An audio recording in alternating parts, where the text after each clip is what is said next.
Welcome to the week 4 go-to session. This is the final session of the month, so that means, yeah, we're in the home stretch, okay? So you can see my screen. We're here in week 4.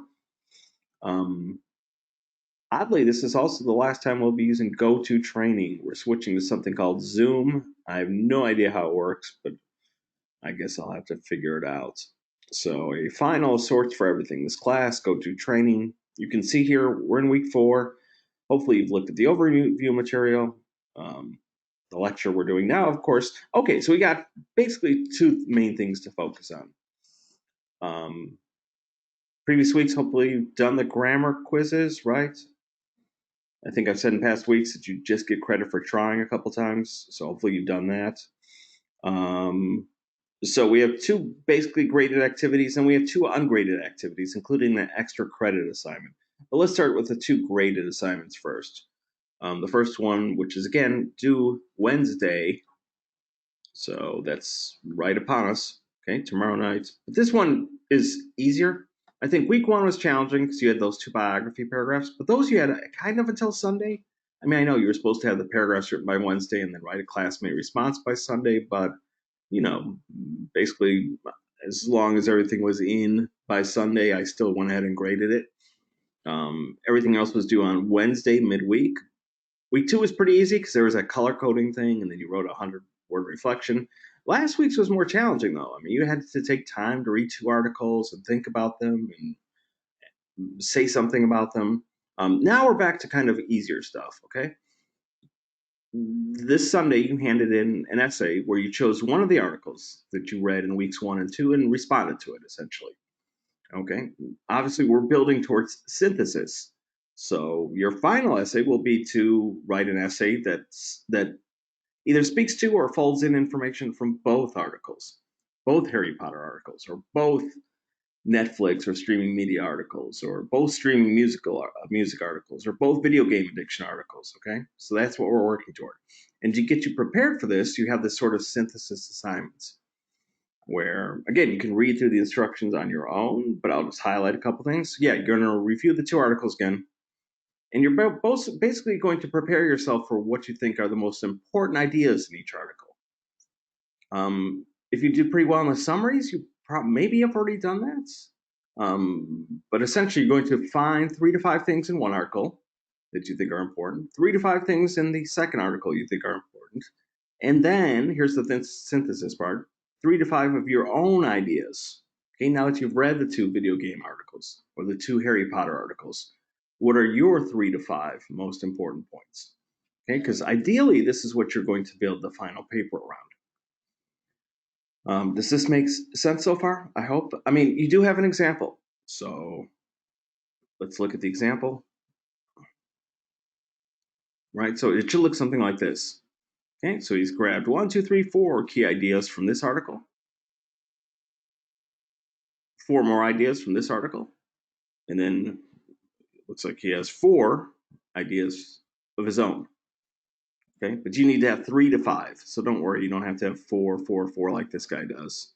You should have 2 references at the end. At this point, you should be experts on references because you've had to do it like 3 times, and for just about all of you, I've corrected your references. So at the very least, go back to my correction and copy it over. Because this is the part of the month where I get a little bit angry, where I'm like, but I fixed it for you. All you had to do was copy and paste it, right? Of course, that means you had to go into the paper that I uploaded when I gave you my feedback and actually look at the comments. And so, yeah, I kind of get doubly angry because it's like, wow, this means either they didn't want to copy and paste the corrected version over, or they didn't look at the comments, and both are kind of problematic. Plus, you always have examples, right? So here are 2 references, and you just do the same thing with your articles. But as you can see, it's much simpler this time. Just grab 3 or more ideas from one article. Make sure that they're important, though. Just don't grab 3 of anything. Oh, and by the way, they should be in your own words. I have been seeing problems where people are like either literally copying and pasting or coming very close to copying and pasting sentences from the articles. No, you should be capturing things in your own words, okay? Like your phrasing of what the 3 most important ideas from each article are, or more, plus your ideas. This is a pretty simple assignment because as long as you're saying things in your own words, they should be written in complete sentences, not fragments. You should do fine on this assignment. Like this is, for the most part, an easy assignment to grade.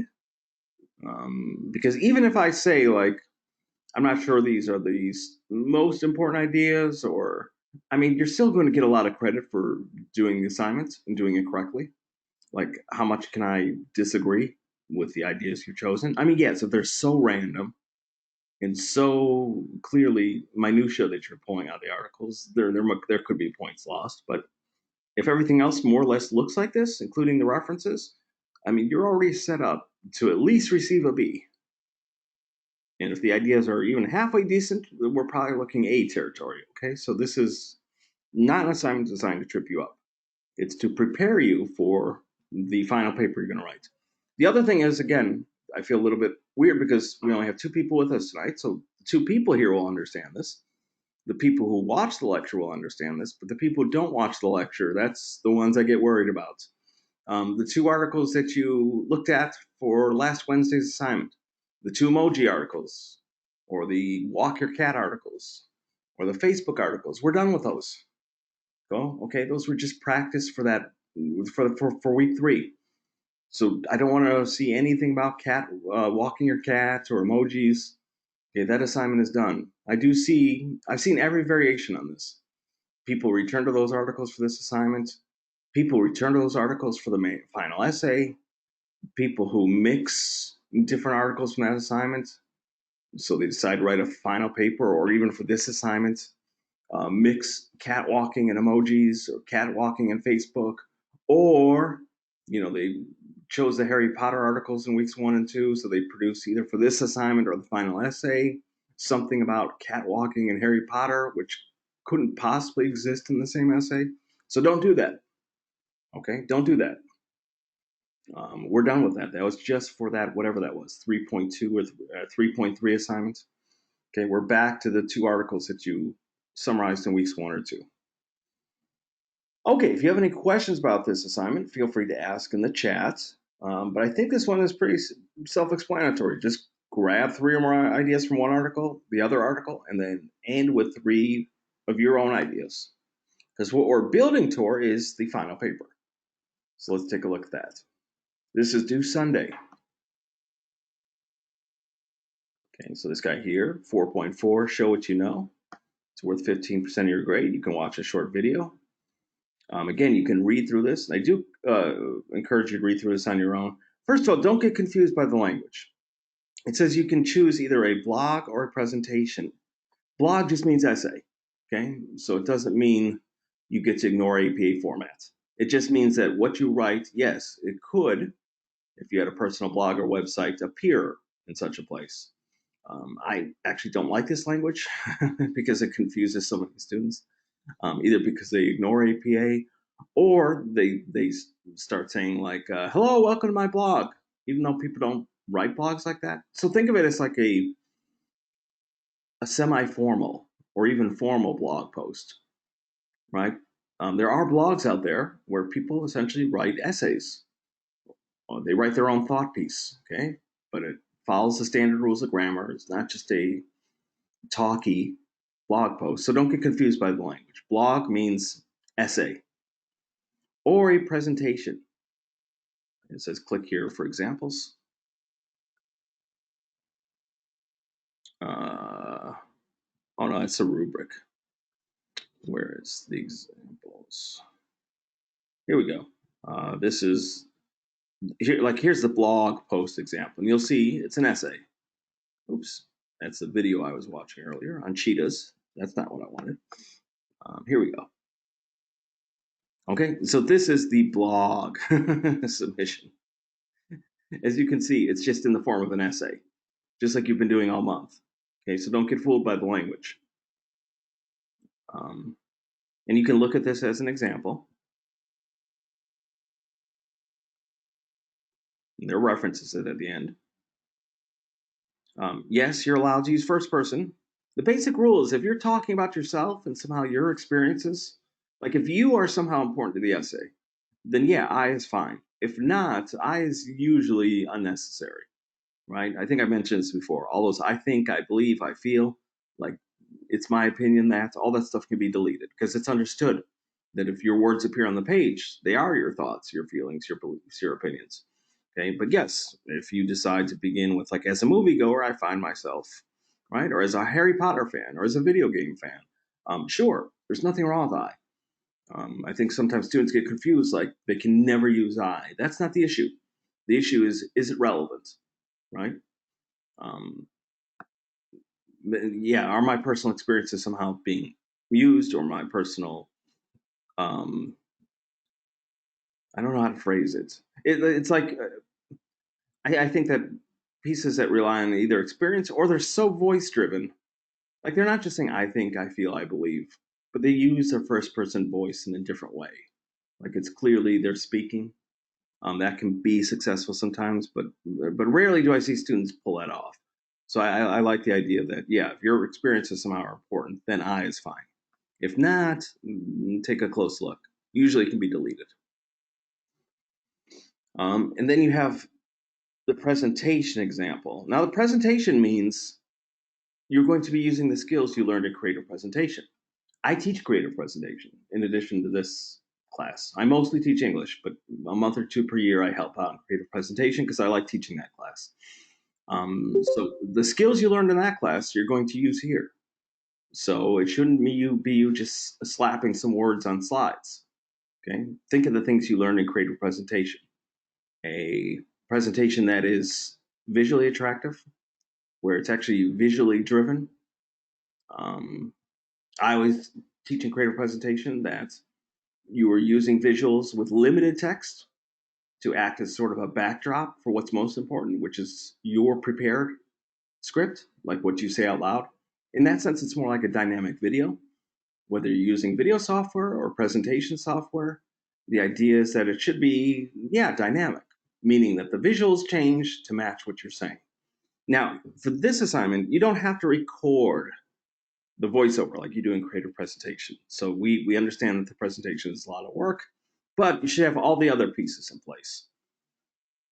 As you can see here, you should have your script slide by slide planned out, but the script isn't it, okay? You can also look at an example of the presentation itself. Okay. So in this case, you won't be able to hear the audio because I don't have it turned on right now, but there is audio for this.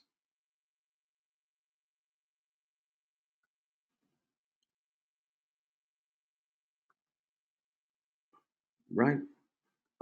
So yeah, you don't have to record the voiceover if you don't want to, but it shouldn't be just you taking, where is it? It shouldn't be just be you saying, okay, I'm gonna take this, throw this on a slide, take this, throw this on a slide, right? Because creative presentation tries to break you of those bad habits of just slapping words on slides. So be careful, okay? I don't get that many presentation submissions, and I've only gotten one great presentation so far, a couple that are okay, and some that are just, yeah, awful, because they're not really embracing what they learned in creative presentation. I mean, I think the essay option is easier. I mean, that's my opinion, right? Because you're just writing. But if you're more comfortable with the presentation, or if you think that would be a more enjoyable option, certainly you can go for it. Okay, but just understand what it is. How long, how short? This kind of same rules that apply to creative presentation. So anything over 3 minutes would be pretty darn long. But yeah, if you really enjoy creative presentation and you're not afraid at all of doing a presentation, you can do so. Again, you don't have to have a voiceover, but you do have to have the submission where I see your script, okay, what you're saying. So that way I can imagine as the presentation is moving, like I can imagine hearing your voice saying these words over these images. Okay? So yeah, don't get confused with the language. One option is really a standard essay, even though we call it a blog. It has to be in APA format. And the other is the quote unquote, well, actually, no, this one really is truth in labeling. The other one is the presentation, but just you don't have to have the voiceover. Again, click on the examples, okay? So you can look at the presentation in full. Other things, yeah, write a developed. I'm going to pretend because it applies to most students. I'm going to speak as if it's an essay. Um, have a developed discussion that includes a thesis, at least 2 supporting points, ideas from both articles, and at least a direct quote from each article. Okay, so basically, you have to make sure that you have at least 2 main points and that you're quoting from both articles. If you're quoting from both articles, you're obviously taking ideas from both those articles. Then you have some tips. Okay, but I think at this stage I'm going to just show you um, common structures that are used for this essay.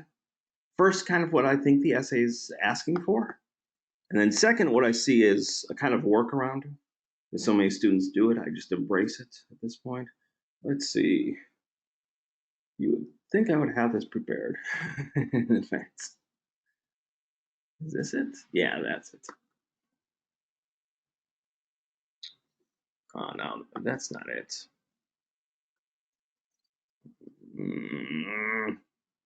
Let's see, 4.4. Watch this. I probably didn't save it from last time. Thought that was it. Final paper. Map it out. 4.4.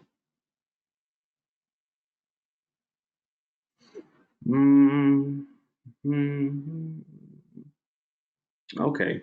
I guess I'll have to do this on the fly. I thought I saved it from last time I did this, so I didn't have to do this all over again. Sorry, guys. Hang in there for a second. Just want to make sure I don't have it anywhere else. Movies. No, it's under the movies.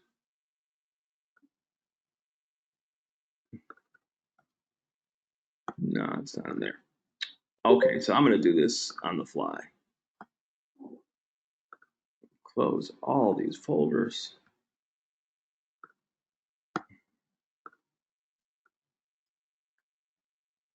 Okay, so what I think the assignment is asking for is you're going to have some sort of introduction where, like usual, you'll introduce the topic somehow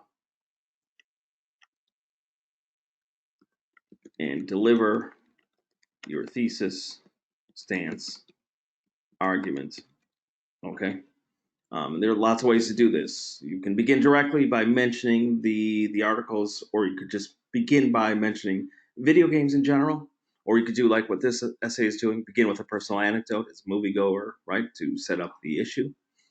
But somehow you do narrow things down to your actual stance, right?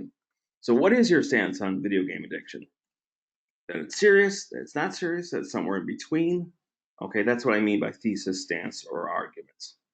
And let's see, in the sample paper, um, yeah, this one's interesting because like it just kind of flows. I'm not really seeing a clear and formal thesis, but a thesis would be essentially your stance or argument. Okay, so where you are on Harry Potter as literature or video game addiction, and then and by the way, Roman numerals represent separate paragraphs. Okay, so this would be body paragraph number 1, where you discuss your first point, and then body paragraph number 2, which would be your second main point. Body paragraph number 3, your third point. Oops. And then some sort of short conclusion where you wrap things up. Okay. But along the way, you would fold in something from the article. Okay. Remembering that you have to quote from each article. So this is the essential shape. Now, this is, I think, what the main assignment is asking for, okay? That's why it's called Show What You Know. And that's why the assignment that's due Wednesday, and even the instructions here, focuses on like your overall position. And at least 2 points, okay? So I'm saying that 3, but you need at least 2, okay? But it's essentially built around your ideas, okay? I do see a variation in this though, and this works. I'm okay with this for students who aren't sure exactly what to say, which is So again, some sort of introduction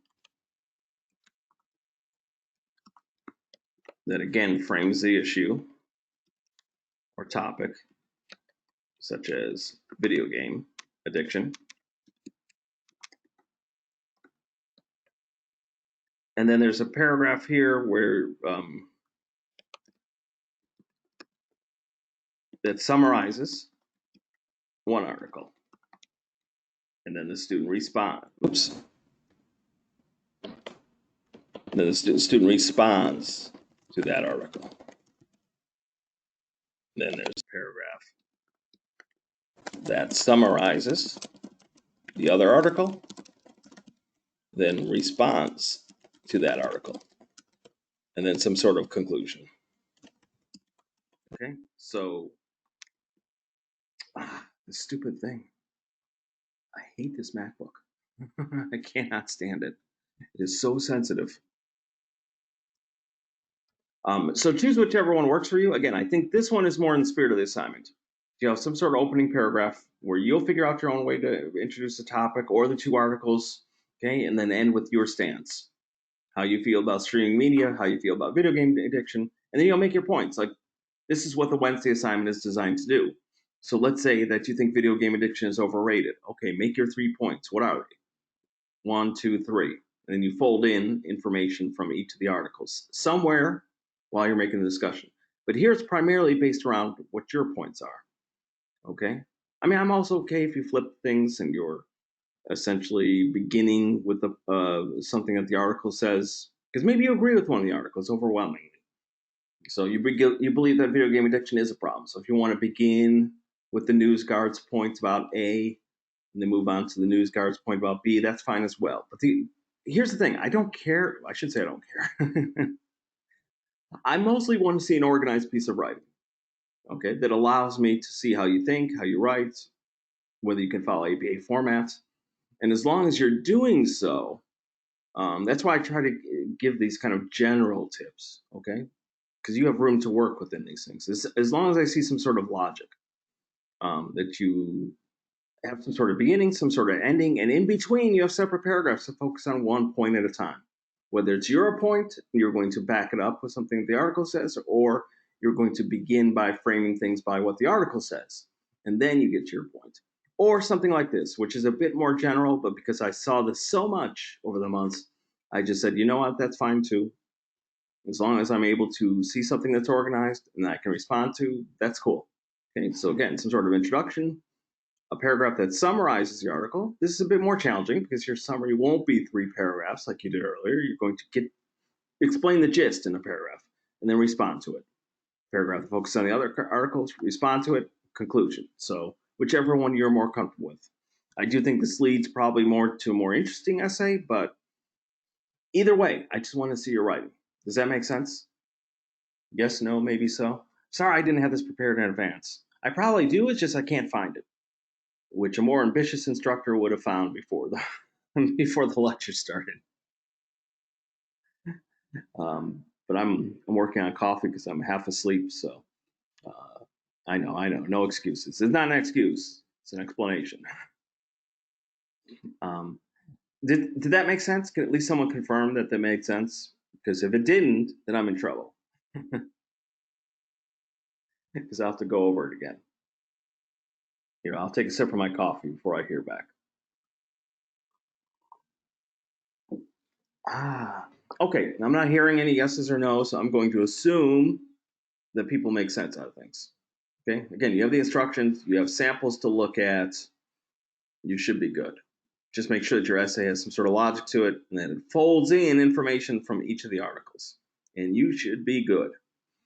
I know I don't know when 3 more people join the room, but if you miss the beginning of this, just the recording of the video will be put up under the 4.2 activity. Okay, right here. So if you miss some stuff, you can just watch that first part again. Okay, so we covered the assignments due Wednesday. We covered the assignment that's due Sunday. You have 2 assignments that aren't worth any points, but you're supposed to do them. Okay, one is this reflection essay, and the other is extra credit. Let's begin with the extra credit, because the first thing I'm going to say is that prob. Oh, every time I look at this picture, I think the troll is giving me the finger, but he's not. He's like saying "come here" or something. But I think he's flipping you the bird. Okay, the first thing I want to say is that most of you don't really need to do this. If you want to do it, that's fine. I don't have a problem with that. Um, but it's only worth 5 points. Okay, you may earn up to 5 extra credit points. These points will be automatically applied to your lowest assignment grade on assignment order weighted at 10%. Which means I'm terrible at math. So it adds 0.5 to your overall grade. So let's say you're sitting at a 87.3. Okay, you'll be bumped up to an 87.8. Either way, it's a B plus. So it really only helps people who either are right on the edge or who think they might be on the edge between one grade and another. So if you're like solidly in A territory, then you don't have to do this. Same thing if you're solidly in B or B plus territory. You're not sure what the grading breakdowns are, you can find it online. I'm sure somewhere on the Full Sail site. I think it's 85 and higher as a B plus. Things do round up in your benefits. So if you have an 89.5, that rounds up to a 90, which is an A. Okay, so if you're at that weird area, like you're at an 89.3, then yeah, you should do the extra credit because that will put you up to an A. But most people, overwhelmingly, they are like, their grade is more or less where it is. Like they're solidly in B territory, they're solidly in A territory, and so anyway, your idea, the task here is to take a trolling review. You all know what trolling means. I don't think I have to explain it to anyone.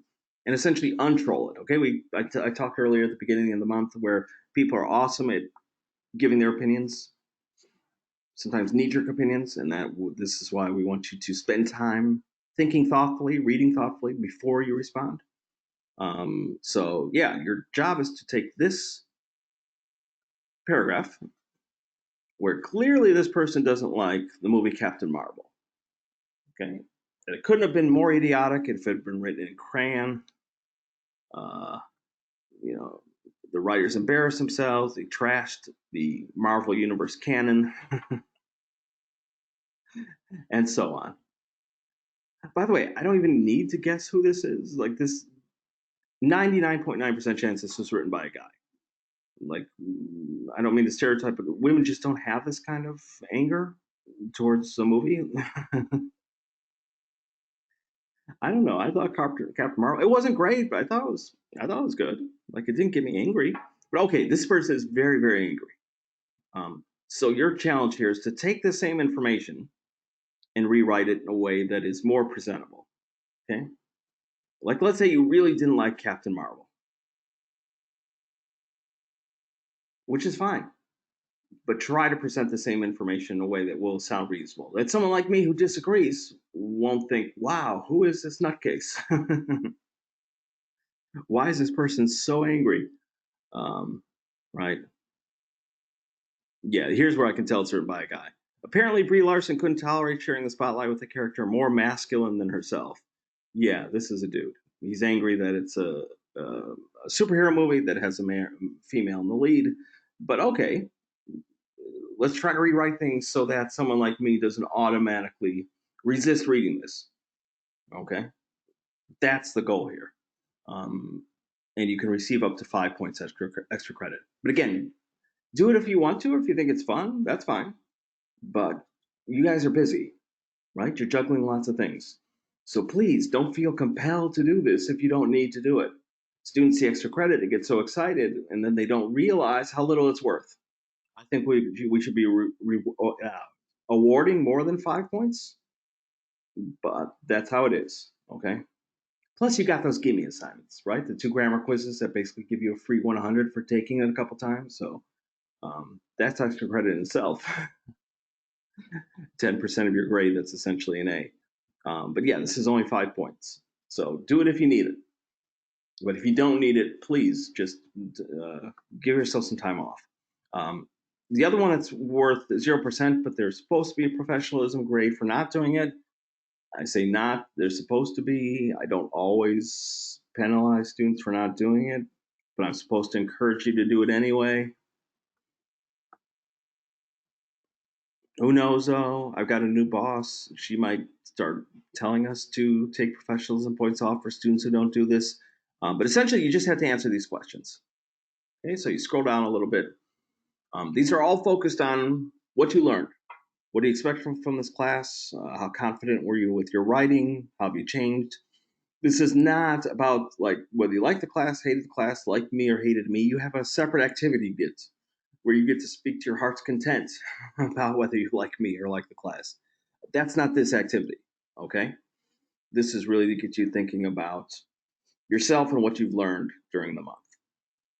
Um, and basic requirements are basically to follow APA, which should be essential at this point because there's no references for this. Basically, can you put something in Times New Roman and double space it? Okay, following the standard layout stuff that we learned earlier in the month. Oh yeah, that's the thing too. You're not just copying this question, answering it, copying this question. You're supposed to write an essay that answers these questions. But again, don't worry so much. It's not graded like a typical essay. I'm not going to embed comments. I'm not going to give feedback really at all. So yeah, it's not that kind of essay. It should look like an essay, right? It should be written in paragraphs, in other words. But I'm not going to be examining it the way that your other writing is, because this is basically penalty free. You're just responding to what you've learned during the month. Okay, let's see. Anything else? Like I said, this is supposed to be shorter because it is the final week. So basically, these two activities are the big ones. Okay, Wednesday's assignment isn't that difficult. Sunday's assignment, I've given you two options for how you might structure the assignment. Um, don't forget to look at the instructions, look at the sample. If you do have questions, be sure to let me know though. Matthew says, when are final grades coming out? I mean, that's going to take time because things aren't due until Sunday. And as you know, it can take me until Wednesday, sometimes Thursday to get everything graded. But basically, we're talking about either Wednesday night or sometime during the day next Thursday. Okay, either next Wednesday or Thursday is when everything will be finished. But a lot of you will have a pretty good estimation of where you're at anyway. Like, yeah, there are some people whose grade is so high they could tank this assignment pretty much and still receive an A in the class. Um, the same thing with some people are so securely high, have such a high B that they could tank this and still have a B. Now, I think that's silly because if you have such a high B, then why not do well in the assignment and get up to an A? But my point is that lots of people kind of more or less know where they are. And you can also guesstimate, like if I receive, worst case scenario, I get an 80 on this assignment. Well, that's going to, you can guesstimate, okay? Like what your grade is. But yeah, you won't know final grades until Wednesday or Thursday of next week. Any other questions? If you don't have questions, that's all I have to cover. Okay. So I thank you so much for attending. I won't say goodbye because I may hear from some of you via message. But yeah, this is our last lecture of the month. But I will hang out for a few minutes in case people do have questions about these assignments, about week 4, about the class as a whole. So feel free to ask away.